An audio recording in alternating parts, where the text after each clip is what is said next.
stunning announcement shakes the bold and the beautiful. Jacqueline MacInnes Wood breaks her silence on social media. The glamour and intensity of the bold and the beautiful have always captivated millions of viewers. But this time, the drama isn't unfolding on screen. It's happening in real life.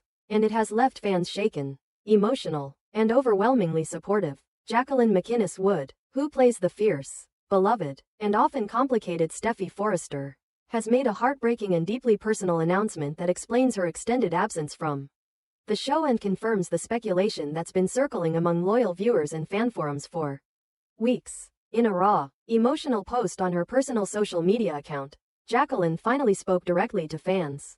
Her message was brief, heartfelt, and devastating in its honesty. After welcoming her fifth child earlier this year, the actress revealed that her health and the health of her newborn have taken a serious turn. One that has left her unable to return to the set, and more importantly, left her newborn in critical condition. "I know I've been silent for a while," she wrote. "And it wasn't because I didn't want to share, it's because I simply couldn't. I gave birth earlier than expected. And both my baby and I have been recovering quietly, away from the spotlight. Our little fighter arrived too soon. He's currently in the NICU, surrounded by machines, doctors, and prayers. It's been the hardest chapter of my life." The news spread like wildfire within hours. Fans flooded her page with messages of love and support. Castmates reposted her message with their own words of solidarity. But underneath the compassion, a stark reality began to settle in. Steffy Forrester would not be returning to the bold and the beautiful anytime soon. Jacqueline went on to explain why she chose to keep the pregnancy and delivery entirely private. "This time, I've always shared pieces of my motherhood journey with you, the joys, the chaos, the realness. But this one was different. I knew something felt off early on. I knew this pregnancy was harder. And I wasn't ready to invite the world in. I needed to stay present. I needed to fight for both of us. My son needed my strength, not my camera." What followed was an outpouring of emotion from the soap opera community. Fellow actors, from daytime to primetime, reached out publicly. Catherine Kelly Lang, Brooke Logan, commented, "We're all with you, Jack. You're one of the strongest women I know. Your little one is lucky to have you." Thorsten K. Ridge Forrester simply wrote, "Family first. Always. We'll hold it down for you." Behind the scenes, producers scrambled to rework storylines. Steffy had already been written out for a brief trip to Europe, but with this update, it became clear that her absence would stretch far longer than originally planned. Sources inside the show hinted at a possible indefinite leave, depending on the evolving condition of Jacqueline's child and her own recovery. Fans noticed that there had been no birth announcement, no press release, no celebratory photo, nothing but silence. And now, in hindsight, that silence speaks volumes. Jacqueline's decision to withhold the news of her fifth child wasn't a PR stunt or a privacy experiment. It was survival. Those close to the production say that the team has been aware of the situation for weeks and has been operating in full support mode. Scripts have been rewritten, key scenes restructured. An entire romantic arc involving Steffy, Finn, and Liam was quietly scrapped. Instead, the writers shifted focus to the custody battle storyline surrounding Hope, Carter, Thomas, and Liam, in part to buy time, in part to adapt to a shifting cast dynamic. One producer commented off the record, "Jacqueline is more than just a character on this show. She's family. And right now, family comes first. We'll wait as long as it takes." But the ripple effects are significant. Steffy Forrester is not just a mainstay, she's a cornerstone. Her absence creates a noticeable void in the bold and the beautiful's on-screen chemistry. Without her commanding presence, Forrester Creations' power dynamics feel different. The romantic tension among Steffy, Finn, and Liam, a cornerstone triangle of recent seasons, has gone cold, and long-planned arcs, including a rumored storyline that would place Steffy at the center of a Forrester corporate takeover, have been delayed or shelved altogether. Still, none of that matters compared to the real-world concern for Jacqueline and her baby. The actress made one final statement in her post, one that silenced even the most hardened online gossip. "This is not a goodbye. But I need time. Time to be with my son. Time to heal. Time to pray. I've always believed in strength through vulnerability. So this is me, raw and real, asking for your prayers. For my baby. For my family. For peace. I'll be back. But not yet." In a world that thrives on scripted tension and manufactured drama, Jacqueline MacInnes Wood just delivered something far more powerful. Truth. Unfiltered, unplanned, and undeniably human. There is no timeline for her return. No deadline. No pressure. For now, the bold and the beautiful must carry on without Steffy Forrester. But it does so with love, loyalty, and a shared hope for healing.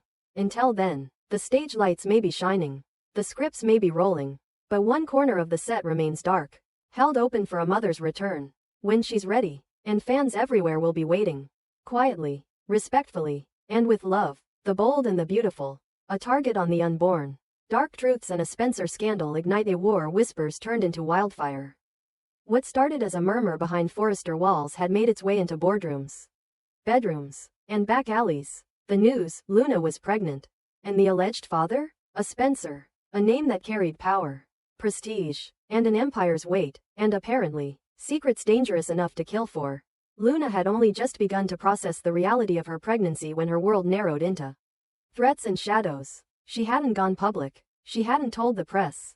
She hadn't even told the father with certainty. But someone knew, and someone wanted the baby gone. The first sign came disguised as bad luck. A near miss in a Forrester parking garage. A luxury sedan clipped Luna's car hard enough to send her into a spin. The driver fled. The security footage? Gone. The camera in that corner had malfunctioned. At first, she thought it was random. But when she went to the pharmacy the next day and found a bottle of prenatal vitamins laced with crushed sedatives, the message was clear. Someone wanted her pregnancy erased, permanently. Behind closed doors, the Spencer name was already bracing for impact. Bill Spencer, the patriarch, the dealmaker, the empire builder, wasn't just concerned. He was furious. Furious that Luna hadn't come to him. Furious that his family might be implicated. And most of all, furious that her pregnancy could become a liability that dragged the Spencers into another media scandal. But that fury wasn't quiet. And in a moment of desperation, Bill crossed a line. He reached out to an old contact, someone from his past, someone whose name never went on paper.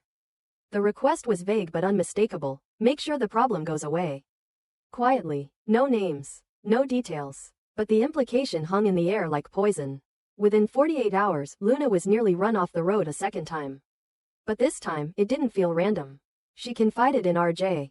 Tearfully, desperately, scared for her life, scared for the baby. She didn't want to accuse anyone. She didn't want drama, but she knew something was wrong. And when RJ confronted Bill, the mask cracked. I never asked anyone to hurt her, Bill snapped. I just wanted the situation handled. RJ's voice trembled with rage. You mean erased? I was protecting my family, Bill said. That child, if it's a Spencer, comes with a price. But just as Bill started tightening his grip on the situation, something snapped the other direction.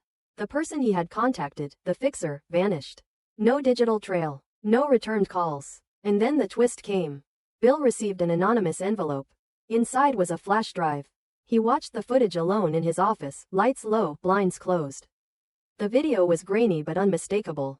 A conversation between the fixer and an unknown figure. A woman, not connected to Spencer, not loyal to Bill, and certainly not neutral. She thinks it's Bill pulling the strings, the woman said. Good, keep it that way. This isn't about him. This is about her. That baby doesn't get born. Period. Bill sat frozen. He'd been outplayed. He'd been set up. Someone else wanted Luna silenced, and had used his paranoia to paint him as the villain. The accident, the poison, the near-death moments, they weren't just hits gone wrong. They were part of a broader plot. One with precision. One with purpose. One that had absolutely nothing to do with protecting the Spencer name. And everything to do with Luna herself. But why? The question sent shockwaves through the families. Luna, already traumatized, now had to contend not just with survival, but with the terrifying truth. She was a pawn in a deeper war. A war she didn't understand. A war she never asked to fight. The legal implications were immediate. Spencer attorneys began internal investigations. Security footage was re-audited. Threat assessments were ordered. But the real battle had just begun. The woman in the video was identified through audio forensics and facial tracking. A former associate of Poppy, Luna's mother, someone who had once been her confidant in their early modeling days in Tokyo. Until a bitter fallout over a business deal gone wrong. A woman named Hannah Saito, now quietly embedded in the U.S. under a new identity, with a past full of sealed court records and NDA settlements. Luna was never supposed to know about Hannah. Poppy had erased that chapter. But Hannah hadn't forgotten. And when she discovered Luna's existence and Poppy's rise in Los Angeles society, she snapped. The motive wasn't money. It was revenge. Against Poppy. Against the daughter who inherited everything Hannah believed she'd lost. And now the unborn baby? Collateral damage. The truth detonated like a bomb. Poppy broke down when she heard. She hadn't spoken to Hannah in over 15 years. She thought the past was buried. But it wasn't. It was awake, alive, and hunting her daughter. Bill, now realizing he had unwittingly set the wheels in motion for an attempted murder plot, called an emergency family meeting. Katie, Wyatt, Liam, all sat stunned as Bill confessed everything. He expected fury. Instead, he got silence. Then Liam stood up and said coldly, "You're not protecting this family. You're destroying it." RJ filed for a restraining order on Luna's behalf. Police got involved. Hannah was declared a person of interest. The Spencer name was dragged through headlines. Tycoon tied to abortion plot, read one tabloid. Spencer power games turn deadly, read another. But it was Luna's voice that finally broke through the noise. At a press conference organized by Carter Walton, who had stepped in to represent her, Luna stood before the cameras, visibly shaken, pregnant, but unyielding. "I am not ashamed to be pregnant," she said. "I am not afraid to raise this child. What I am afraid of, what we all should be afraid of, is silence. The kind that allows power and money to decide who lives and who doesn't." Her words became a rallying cry across social media. Support poured in from around the world. Feminist groups, pregnancy advocates, and even rival fashion houses publicly backed her. And Bill? He disappeared from the public eye. Rumors swirled that he had offered Luna a private settlement, which she refused. That he had considered stepping down from Spencer Publications. That he had fired half his legal team. But one thing was certain, his influence, once ironclad, was cracking. As the case developed, Hannah was eventually tracked down in Nevada, where she had been preparing to flee the country. Police arrested her under conspiracy charges. Bill offered full cooperation with the investigation, turning over all records and communications. But the damage, reputational and personal, was already done. Luna survived. So did the baby. But nothing would ever be the same again. Poppy and Luna began rebuilding, this time with stronger boundaries and full transparency. RJ proposed not long after the trial. Not because of pressure, but because standing beside Luna through the fire had shown him the strength of her heart. And Bill? He watched from a distance. He was never formally charged. The legal system had no grounds. His words, though reckless, were vague enough to avoid direct implication. But morally, he was guilty, and he knew it. Now, as Luna's due date approached, one truth remained carved into the legacy of the bold and the beautiful. There are secrets that break families. But there are also secrets that build warriors. And Luna, betrayed, hunted, underestimated, had emerged not just as a survivor, but as a symbol. Not just of scandal, but of strength.